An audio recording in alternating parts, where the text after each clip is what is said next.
Camp में हम लोग तो कुछ जानने एवं सुनने के लिए आए थे, पर इनके आग्रह पे आप लोगों से मिलने का कुछ कहने का मौका मिला।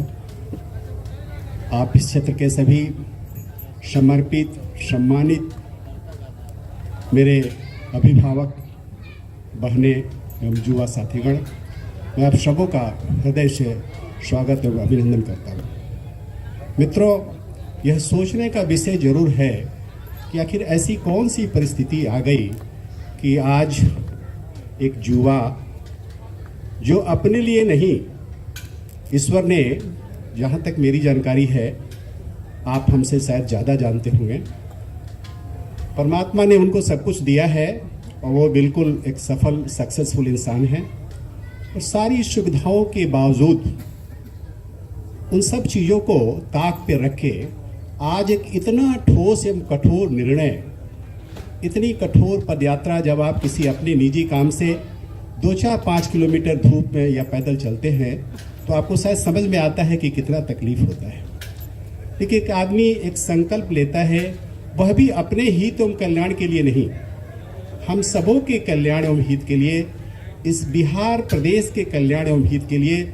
मुझे तो ऐसा कभी कभी लगता है कि उन्होंने सारे पूरा देश घूमा है, कई जगहों पे कई राजनीतिक पार्टियों को शून्य से लेकर सत्ता पे पहुंचाया है। जहां तक हम सभी जानते हैं कि एक रणनीतिकार एवं सलाहकार हैं, इसी रूप में हम लोग पहले जानते थे, या आज भी उनकी एक पहचान इसी रूप में है। लेकिन अभी जो हम लोग देख रहे हैं कितना कठोर निर्णय, और पिछले लगभग 6-7 महीने से पैदल यात्रा, अपने घर परिवार से दूर हटकर, कोई ना कोई सोच, कोई ना कोई संकल्प, कोई ना कोई कारण तो अवश्य होगा। यह हम सबों के मन में जरूर आता होगा और वो अपने बातों से जरूर कहते हैं। यह बात तो निश्चित है कि बिहार के लोग, हम बिहारी देश में नहीं विदेशों में ही भी हम बिल्कुल सफल एवं कामयाब एवं बिल्कुल अच्छे तरह से जाने जाते हैं, हर जगह हम काबिज हैं।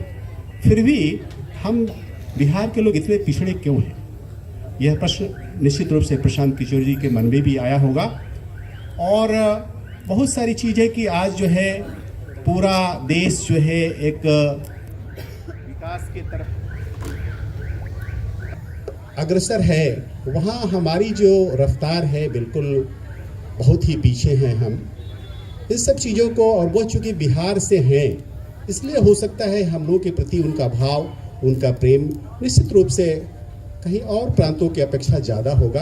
और हम सब लोगों के भावनाओं एवं हमारी सबसे जो पिछड़ापन है, इन सब चीज़ों को देख के हम लोगों के हित एवं कल्याण के लिए इतना बड़ा संकल्प लेके उन्होंने चला है।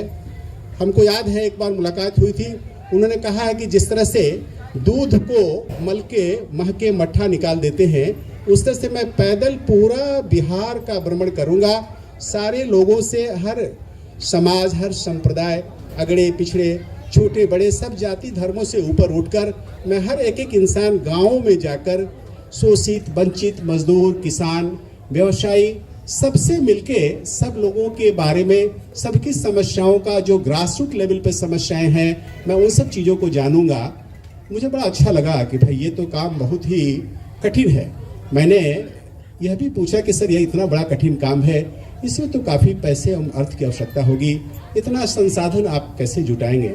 मुझे यह जानकर बड़ा खुशी हुई। उन्होंने कहा कि आप संकल्प लें, संसाधन परमात्मा देते हैं, और आप निश्चिंत रहें, जब किसी काम में आप आगे बढ़ते हैं तो निश्चित रूप से एक एक लोग, एक एक पैसे के सहयोग से हम बिल्कुल मंजिलें कामयाब हो जाते हैं।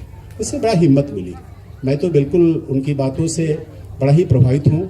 और आज किसी न किसी निजी कारण से मैं बहुत ज़्यादा उनका साथ नहीं दे पाया, लेकिन मेरा दिल नहीं माना कि जब वो हमारे होम डिस्ट्रिक्ट में आए हुए हैं, कई दिनों से वो घूम रहे हैं, हम लोग अपनी रोजी रोटी के तलाश में बहुत ज़्यादा समय नहीं दे पा रहे हैं, लेकिन आज चल के आए हैं कि मैं भी मिलूंगा और मैं भी मुझसे उनकी बातों को सुनूंगा। और मैं आपसे भी, आपको भी जो है आह्वान करता हूँ कि निश्चित रूप से आप अपने लिए, जो आदमी आपके लिए इतना समर्पित है, संकल्पित है, इतना बड़ा बीड़ा उठाया है, आप एक एक हाथ जो है उसके कंधे से कंधे मिला के चलेंगे, हम निश्चित रूप से उनका मिशन कामयाब होगा, सफल होंगे। मैं इन्हीं सब शब्दों के साथ मैं पुनः आप सबों का अभिवादन, प्रणाम, सलाम करता हूँ। धन्यवाद।